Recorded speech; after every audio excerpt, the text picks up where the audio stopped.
ਮੰਨਣਾ ਹੀ ਪੈਂਦਾ। ਇਸ ਕਰਕੇ ਤੁਹਾਨੂੰ ਅੱਜ ਵੀ ਹੋ ਸਕਦਾ ਇਸ ਨਗਰ ਦੇ ਵਿੱਚ ਇਹੋ ਜਿਹੇ ਪ੍ਰੇਮੀ ਹੋਣ ਜਿਨ੍ਹਾਂ ਨੂੰ ਕਿਸੇ ਮਹਾਂਪੁਰਖਾਂ ਨੇ ਬਚਨ ਕੀਤਾ ਹੋਵੇ। ਜਿਵੇਂ ਕਈ ਪ੍ਰੇਮੀ ਮਿਲਦੇ ਹਨ, ਉਹ ਫਿਰ ਜਦੋਂ ਬਚਨ ਸੁਣਾਉਂਦੇ ਹਨ ਨਾ, ਕਹਿੰਦੇ ਰਾੜਾ ਸਾਹਿਬ ਵਾਲੇ ਮਹਾਂਪੁਰਖ ਸੰਤ ਬਾਬਾ ਈਸ਼ਰ ਸਿੰਘ ਜੀ ਮਹਾਰਾਜ ਨੇ ਸਾਨੂੰ ਆਹ ਬਚਨ ਕੀਤਾ, ਆਹ ਬਚਨ ਕੀਤਾ। ਘਰ ਦੇ ਵਿੱਚ ਬੜੀ ਗਰੀਬੀ ਸੀ, ਕਹਿੰਦੇ ਰੋਟੀ ਤੋਂ ਵੀ ਆਵਾਜ਼ਾਰ ਸੀ, ਘਰ-ਬਾਰ ਵੀ ਵਿਕਣ ਤੇ ਆ ਗਿਆ ਸੀ, ਪਰ ਮਹਾਂਪੁਰਖਾਂ ਨੇ ਜਦੋਂ ਬਚਨ ਕੀਤਾ, ਕਹਿੰਦੇ ਅੱਜ ਵਾਰੇ ਨਿਆਰੇ ਨੇ, ਆਖੋ ਸਤਨਾਮ ਸ਼੍ਰੀ ਵਾਹਿਗੁਰੂ। ਕਾਹਦੀ ਕਿਰਪਾ ਭਾਈ? ਨਾਮ ਦੀ, ਨਾਮ ਜਪਣ ਵਾਲਿਆਂ ਦੀ। ਇਸ ਕਰਕੇ ਜਿਹੜੇ ਰੱਬ ਦੇ ਪਿਆਰੇ ਮਹਾਂਪੁਰਖ ਹੋਇਆ ਕਰਦੇ ਹਨ, ਉਹ ਆਪ ਨਹੀਂ ਆਇਆ ਕਰਦੇ, ਪਰਮੇਸ਼ਰ ਉਹਨਾਂ ਨੂੰ ਭੇਜਦਾ ਹੈ ਕਿਸੇ ਖਾਸ ਮਨੋਰਥ ਵਾਸਤੇ। ਸਾਧ ਪਠਾਏ ਆਪ ਹਰ, ਕੀ ਕਹਿ ਕੇ ਭੇਜਦਾ? ਹਮ ਤੁਮ ਤੇ ਨਾਹੀ ਦੂਰ। ਰੱਬ ਕਹਿੰਦਾ ਮੈਂ ਤੁਹਾਡੇ ਤੋਂ ਇੱਕ ਪਲ ਵਾਸਤੇ ਵੀ ਦੂਰ ਨਹੀਂ ਹੋਵਾਂਗਾ। ਦੂਰ ਤਾਂ ਆਪੇ ਨਹੀਂ ਰੱਬ ਨੇ ਹੋਣਾ ਜਦੋਂ ਉਹ ਰੱਬ ਦੇ ਨਾਲ ਭੇਦ ਹੋਏ ਹੁੰਦੇ ਹਨ। ਜਦੋਂ ਸਾਧ ਸੰਗਤ,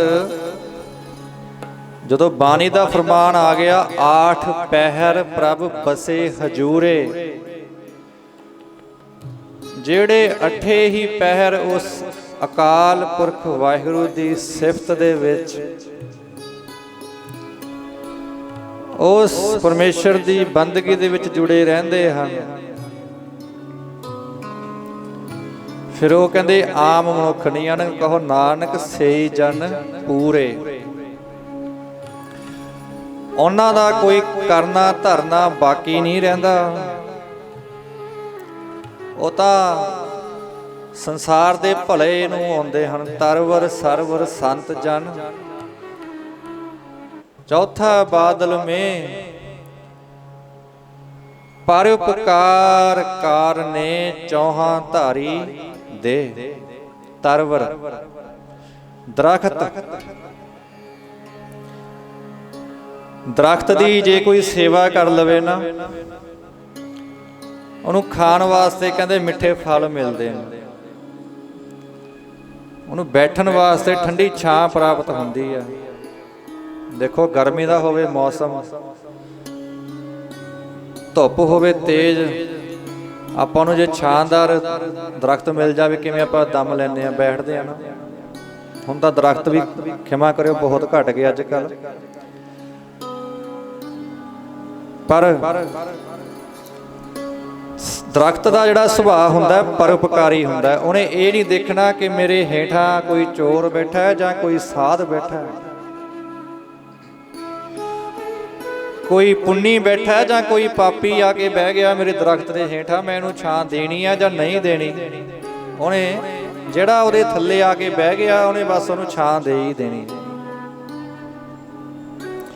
ਇਸੇ ਕਰਕੇ ਗੁਰੂ ਗ੍ਰੰਥ ਸਾਹਿਬ ਮਹਾਰਾਜ ਦੀ ਹਜ਼ੂਰੀ ਦੇ ਵਿੱਚ ਜਿਹੜਾ ਵੀ ਆ ਗਿਆ ਨਾ, ਚਾਹੇ ਇੱਥੇ ਕੋਈ ਚੋਰ ਆ ਗਿਆ ਸਾਧਨ, ਚਾਹੇ ਕੋਈ ਸਾਧ ਆ ਗਿਆ, ਮਹਾਰਾਜ ਨੇ ਤਾਂ ਬਸ ਕਿਰਪਾ ਕਠਾਖ ਅਵਲੋਕਨ ਕੀਨੋ, ਦਾਸ ਕਾ ਦੁੱਖ ਵਿਦਾਰਿਓ। ਮਹਾਰਾਜ ਤਾਂ ਉਹਦੇ ਦੁੱਖ ਖਤਮ ਕਰ ਹੀ ਦੇ ਰਹੇ ਨੇ ਭਾਈ, ਕਿਉਂਕਿ ਗੁਰੂ ਦੀ ਨਿਗਾਹ ਦੇ ਹੇਠ ਆ ਗਿਆ ਨਾ। ਪੜ੍ਹਦੇ ਆ ਨਾ, ਲੱਖ ਖੁਸ਼ੀਆਂ ਪਾਤਸ਼ਾਹੀਆਂ ਜੇ ਸਤਿਗੁਰ ਨਦਰ ਕਰੇ। ਉਹਦੀ ਨਦਰ 'ਚ ਤਾਂ ਆ ਗਏ ਨਾ ਆਪਾਂ, ਉਹਦੇ ਕੋਲੇ ਆ ਕੇ ਬੈਠਣ ਦਾ ਹੀ ਬਹੁਤ ਫਲ ਹੈ। ਸਾਧ ਸੰਗਤ 9 ਤਰ੍ਹਾਂ ਦੀ ਭਗਤੀ ਆ, ਸਰਵਣ ਭਗਤੀ, ਮੰਨਣ ਭਗਤੀ, ਨਿਧਿਆਸਨ ਭਗਤੀ। ਇਸੇ ਕਰਕੇ 9 ਭਗਤੀਆਂ, ਕੀਰਤਨ ਭਗਤੀ, ਦਾਸਾ ਦਾਸ ਸਖਾ ਭਗਤੀ। ਕਹਿੰਦੇ ਪਹਿਲੀ ਭਗਤੀ ਆ ਸਰਵਣ ਭਗਤੀ। ਜੋ ਗੁਰੂ ਘਰ ਸਰਵ ਸੁਣਾਇਆ ਜਾ ਰਿਹਾ, ਜੇ ਆਪਾਂ ਚਿੱਤ ਬਿਰਤੀ ਇਕਾਗਰ ਕਰਕੇ ਸ਼ਰਧਾ ਭਾਵਨਾ ਨਾਲ ਸੁਣੀਏ ਨਾ, ਕਹਿੰਦੇ ਕੇਵਲ ਸੁਣਨ ਮਾਤਰ ਦੇ ਨਾਲ ਹੀ ਸੁਣੀਐ दुख पाप का नाश। गुरबाणी का उपदेश, गुरबाणी दी विचार केवल ਸਰਵਣ ਕਰਨ ਦੇ ਨਾਲ ਹੀ ਦੁੱਖਾਂ ਦਾ, ਪਾਪਾਂ ਦਾ, ਵਿਘਨਾਂ ਦਾ, ਕਲੇਸ਼ਾਂ ਦਾ ਕਹਿੰਦੇ ਨਾਸ਼ ਹੋ ਜਾਂਦਾ।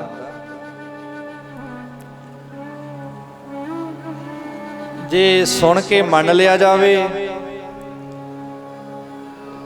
ਫਿਰ ਮਹਾਰਾਜ ਕਹਿੰਦੇ ਹਨ, ਮੰਨੇ ਕੀ ਗਤ ਕਹੀ ਨਾ ਜਾਏ। ਵੀ ਉਹਦੀ ਗਤਮਿਤ ਕੋਈ ਰਸਨਾ ਦੇ ਨਾਲ, ਜ਼ੁਬਾਨ ਦੇ ਨਾਲ ਬਿਆਨ ਨਹੀਂ ਕਰ ਸਕਦਾ ਜਿਹਨੇ ਗੁਰੂ ਦਾ ਬਚਨ ਮੰਨ ਲਿਆ। ਹੁਣ ਜਿਨ੍ਹਾਂ ਮਹਾਂਪੁਰਖਾਂ ਦੀ ਯਾਦ ਦੇ ਵਿੱਚ ਜੁੜ ਕੇ ਬੈਠੇ ਆ ਨਾ, ਧੰਨ ਧੰਨ ਸੰਤ ਬਾਬਾ ਕਿਰਦਾਸ ਜੀ ਮਹਾਰਾਜ ਕੂਕਰਾਂ ਵਾਲੇ, ਉਹਨਾਂ ਨੇ ਗੁਰੂ ਦਾ ਬਚਨ ਮੰਨ ਲਿਆ। ਜੋ ਗੁਰ ਕਹੈ ਸੋਈ ਭਲ ਮਾਨੋ। ਫਿਰ ਹੁੰਦਾ ਕੀ ਹੈ ਜੀ, ਹਰ ਹਰ ਕਥਾ ਨਿਰਾਲੀ। ਉਹਨਾਂ ਦੀ ਕਥਾ, ਉਹਨਾਂ ਦੀ ਜੀਵਨ ਲੀਲਾ ਕਹਿੰਦੇ ਦੁਨੀਆ ਦੇ ਲੋਕਾਂ ਤੋਂ ਨਿਆਰੀ ਹੁੰਦੀ ਆ। ਹਰ ਕੇ ਸੇਵਕ, ਜਿਹੜੇ ਹਰੀ ਦੇ, ਪਰਮੇਸ਼ਰ ਦੇ, ਰੱਬ ਦੇ ਪਿਆਰੇ ਸਤਿਪੁਰਖ ਨਾਮ ਜਪਣ ਵਾਲੇ, ਉਹਨੂੰ ਸਿਮਰ ਕੇ, ਉਹਦਾ ਨਾਮ ਜਪ ਕੇ ਉਹਦੇ ਵਿੱਚ ਅਭੇਦ ਹੋ ਗਏ। ਸੇਵਕ ਤਾਂ ਆਪਾਂ ਵੀ ਕਹਾਉਂਦੇ ਆ, ਸਿੱਖ ਤਾਂ ਸਾਰੇ ਹੀ ਕਹਾਉਂਦੇ ਆ, ਪਰ ਜਿਹੜੀ ਉਹ ਗੱਲ ਆ ਨਾ, ਉਹ ਆਪਾਂ ਬੜੀ ਦੂਰ ਆ ਗੱਲਾਂ। ਮਹਾਰਾਜ ਕਹਿੰਦੇ ਸੇਵਕ ਸਿੱਖ ਪੂਜਣ ਸਭ ਆਵੇ। ਪੂਜਣ ਨੂੰ ਤਾਂ ਸਾਰੇ ਹੀ ਆਉਂਦੇ ਨੇ ਮਹਾਰਾਜ, ਅਸੀਂ ਤੁਹਾਡੇ ਸਿੱਖ ਆ। ਸਭ ਗਾਵੇ ਹਰ ਹਰ ਉਤਮ ਬਾਣੀ। ਕਹਿੰਦੇ ਗਾਉਂਦੇ ਵੀ ਸਾਰੇ ਹੀ ਨੇ ਭਾਈ, ਪਰ ਗਾਇਆ ਸੁਣਿਆ ਥਾਂ ਕਿਹਨਾਂ ਦਾ ਪੈਂਦਾ। ਸਭ ਗਾਵੇ ਹਰ ਹਰ ਉਤਮ ਬਾਣੀ। ਗਾਵਿਆ ਸੁਣਿਆ ਤਿਨ ਕਾ ਹਰ ਥਾਏ ਪਾਵੇ।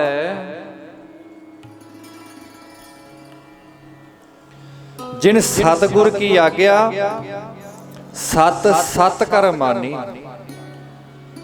गल है मनन दी। इस करके जिन्हां ने मन लिया गुरु का उपदेश, फिर महाराज कहते उन्हां दी बाबत दा कुछ कहा ही नहीं जा सकता भाई। मन्ने की गत कही ना जाए। जे कोई कहता भी है तां पछताउंदा, जे को कहे पिछे पछताए क्यों? क्योंकि वो पूरी गतमित कही नहीं जा सकती। आखो सतनाम श्री वाहिगुरु।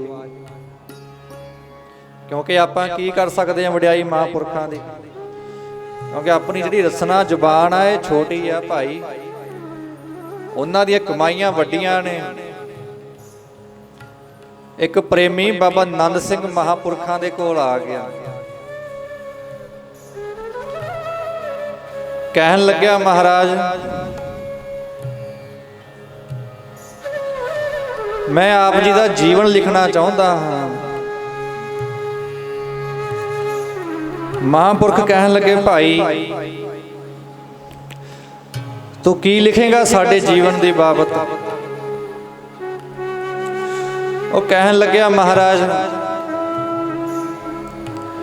मैं एक बुक, एक किताब लिखनी चाहता हाँ, जिहदे विच तुहाडा आप जी का महापुरखो जीवन लीला, आप जी के कौतक, जां आप जी किन्ने बजे उठते हो अमृत वेले, किन्ने बजे आप जी इशनान करते हो, किन्ने बजे आप सिमरन दे विच जुड़ के बैठते हो। महाराज मैं लिखना चाहता हूँ। महापुरख कहन लगे भाई प्रेमिया भी ठीक है तेरा फुरना तू लिख लेगा। असी कितने बजे सौंदे हाँ, किन्ने बजे उठते हाँ, किन्ने बजे इशनान करते हैं, किन्ने बजे नितनेम करते हैं। पर कहन लगे कहंदे ਜਿਹੜਾ ਅਸੀਂ ਸਵਾ ਪਹਿਰ ਰਾਤ ਰਹਿੰਦੇ ਹਾਂ, 12:15 ਵਜੇ ਤਕਰੀਬਨ ਗੁਰੂ ਨਾਨਕ ਦੇ ਚਰਨਾਂ ਦਾ ਧਿਆਨ ਧਰ ਕੇ ਉਹਦੇ ਚਰਨਾਂ ਦੇ ਨਾਲ ਆਪਣੀ ਸੁਰਤ ਜੋੜਦੇ ਹਾਂ। ਜਿਹੜਾ ਉਹ ਆਨੰਦ, ਜਿਹੜੀ ਉਹ ਮਸਤੀ, ਜਿਹੜਾ ਉਹ ਖੇੜਾ ਸਾਨੂੰ ਪ੍ਰਾਪਤ ਹੁੰਦਾ, ਭਾਈ ਉਹਨੂੰ ਕਿਵੇਂ ਲਿਖੇਗਾ? ਆਖੋ ਸਤਨਾਮ ਸ਼੍ਰੀ ਵਾਹਿਗੁਰੂ। ਜਿਵੇਂ ਬਾਣੀ ਦਾ ਫਰਮਾਨ ਹੈ ਨਾ ਕਿ ਬ੍ਰਹਮ ਗਿਆਨੀ ਕੀ ਗਤ ਬ੍ਰਹਮ ਗਿਆਨੀ ਜਾਣੈ। ਹੁਣ ਆਪਾਂ ਨਾ ਤਾਂ ਬ੍ਰਹਮ ਗਿਆਨੀ ਆ ਤੇ ਆਪਾਂ ਮਹਾਂਪੁਰਖਾਂ ਦੀ ਆਪਾਂ ਕੀ ਵਡਿਆਈ ਸਿਫਤ ਕਰ ਸਕਦੇ ਹਾਂ ਭਾਈ। ਹਾਂ, ਜਿਤਨੀ ਇੱਕ ਮਹਾਂਪੁਰਖ ਸਮੱਤ ਬਖਸ਼ਦੇ ਹਨ, ਉਹਨਾਂ ਉਤਨੀ ਸੁੱਧ ਬੁੱਧ ਦੇ ਨਾਲ ਆਪਣਾ ਫਰਜ਼ ਬਣਦਾ ਹੈ ਰੱਬ ਦੇ ਪਿਆਰੇ ਸਤਿਪੁਰਖਾਂ ਦੇ ਜੀਵਨ ਚੋਂ ਕੁਝ ਨਾ ਕੁਝ ਆਪਾਂ ਗ੍ਰਹਿਣ ਕਰੀਏ। ਆਓ ਉਹਨਾਂ ਮਹਾਂਪੁਰਖਾਂ ਦੀਆਂ ਯਾਦਾਂ ਦੇ ਵਿੱਚ ਮੇਲੇ ਤਾਂ ਲੱਗਦੇ ਹਨ, ਉਹਨਾਂ ਨੇ ਆਪਣਾ ਜੀਵਨ, ਸਮੁੱਚਾ ਜੀਵਨ ਗੁਰੂ ਨੂੰ ਸਮਰਪਿਤ ਕੀਤਾ ਹੁੰਦਾ। ਆਪਾਂ ਤਾਂ ਜੇ ਕੋਈ ਜ਼ਿਆਦਾ ਗੁਰੂ ਘਰ ਆਉਣ ਲੱਗ ਜਾਵੇ ਨਾ, ਸੇਵਾ ਜ਼ਿਆਦਾ ਕਰਨ ਲੱਗ ਜਾਵੇ, ਦੁਨੀਆ ਦੇ ਲੋਕੀ ਉਹਨੂੰ ਤਾਨੇ ਮਾਰਦੇ ਨੇ, ਮਿਹਣੇ ਮਾਰਦੇ ਨੇ, ਤੈਨੂੰ ਰੋਟੀ ਗੁਰਦੁਆਰੇ ਨਹੀਂ ਮਿਲਣੀ, ਜਾ ਉੱਥੇ ਹੀ ਬਹਿ ਜਾ, ਕਹਿੰਦੇ ਜਾ ਕੇ ਘਰੇ ਨਾ ਵੜੀ, ਹੁੰਦਾ ਨਾ।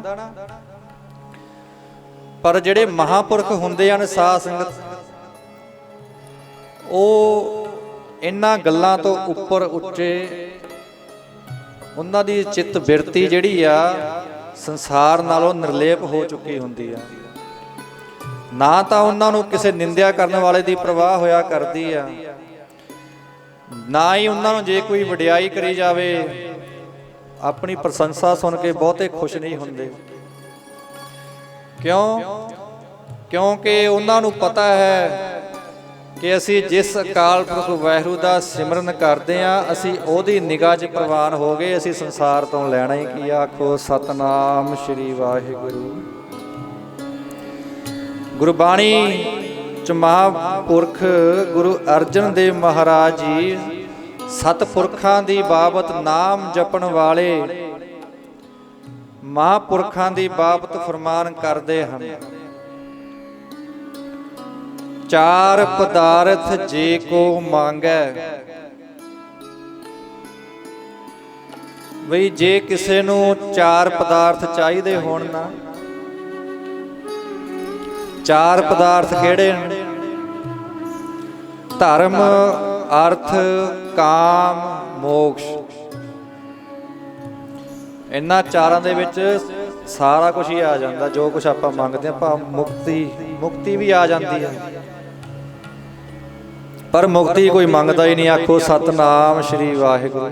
ਮਹਾਰਾਜ ਮਾਇਆ ਦੇ ਦਿਓ, ਧੀਆਂ ਪੁੱਤਰ ਦੇ ਦਿਓ, ਬਸ ਇੱਥੇ ਤੱਕ ਹੀ ਆ। ਇੱਕ ਦਫਾ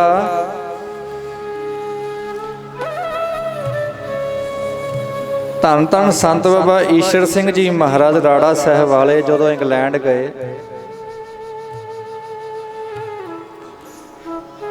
ਜਦੋਂ ਮਹਾਂਪੁਰਖ ਚਰਨ ਪਾ ਰਹੇ ਸਨ,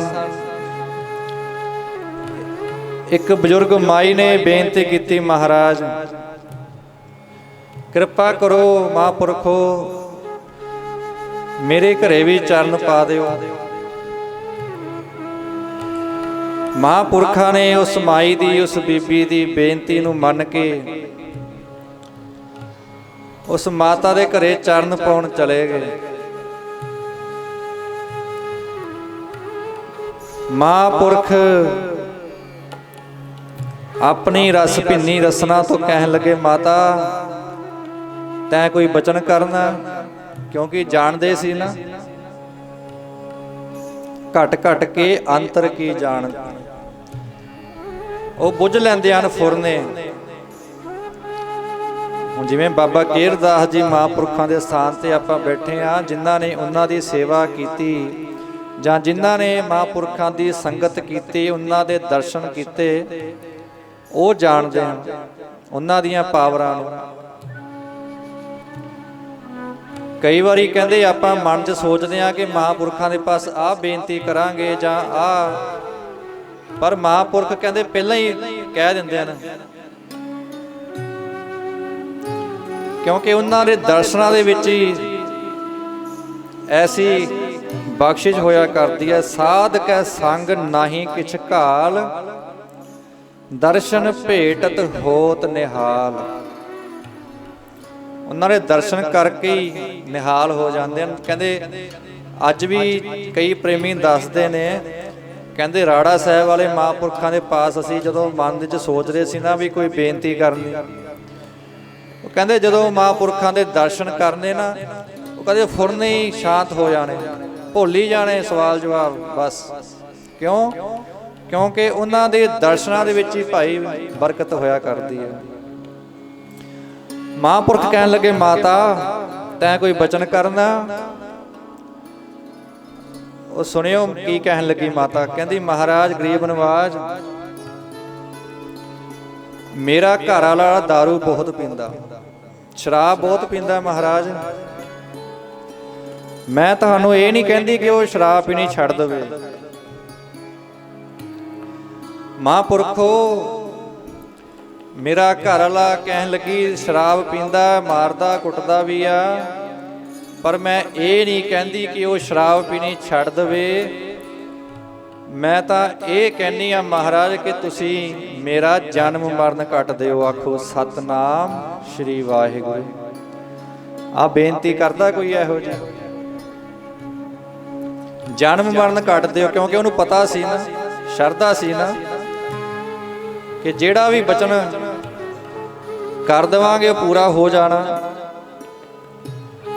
ਮਹਾਂਪੁਰਖ ਕਹਿਣ ਲੱਗੇ, ਮਾਤਾ ਠੀਕ ਆ, ਅਸੀਂ ਬੜੇ ਖੁਸ਼ ਹੋਏ ਆ ਤੇਰਾ ਇਹ ਬਚਨ ਸੁਣ ਕੇ, ਤੇਰੀ ਇਹ ਮੰਗ ਸੁਣ ਕੇ। ਜਾ ਮਾਤਾ, ਤੇਰੀ ਦਰਗਾਹ ਦੀ ਜ਼ਿੰਮੇਵਾਰੀ ਸਾਡੀ ਹੋਵੇਗੀ, ਇਹ ਤੁਹਾਨੂੰ ਨਰਕਾਂ 'ਚ ਨਹੀਂ ਜਾਣ ਦਿੰਦੇ। ਆਖੋ ਸਤਨਾਮ ਸ਼੍ਰੀ ਵਾਹਿਗੁਰੂ। ਜਿੱਥੋਂ ਬੇਨਤੀ